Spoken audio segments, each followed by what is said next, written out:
আমরা হতাশ, আপনাদের মতো আমাদের পুরো দেশবাসী হতাশ। এটি আসলে একটা অনির্দিষ্টকালীন মানে অপরিণামদর্শী সিদ্ধান্ত হয়েছিল এই পদত্যাগের পরিবেশ সৃষ্টি করা। এটা চিন্তা ভাবনা করা উচিত ছিল কৌশলগতভাবে, যেটি হয়নি।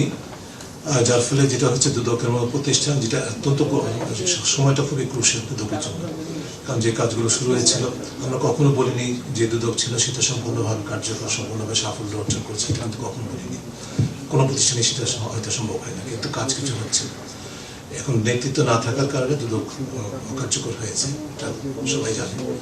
বিশেষ করে যে জায়গাটা থেকে আছে সেটা হচ্ছে যে দুদকের সিদ্ধান্ত গ্রহণ আইনগতভাবে মূলত কমিশন গ্রহণ করতে থাকে। কমিশন না থাকলে সিদ্ধান্ত গ্রহণ হয় না, নতুন সিদ্ধান্ত হয় না, অর্থাৎ নতুন তদন্ত হবে কি হবে না, নতুন মামলা হবে কি হবে না, এই ধরনের বিষয়গুলো এখন সিদ্ধান্ত যেগুলো চলমান আছে সেগুলো হয়তো চলবে, কিন্তু সেখানেও যখন নেতৃত্ব থাকে না তখন দুর্বল হয়।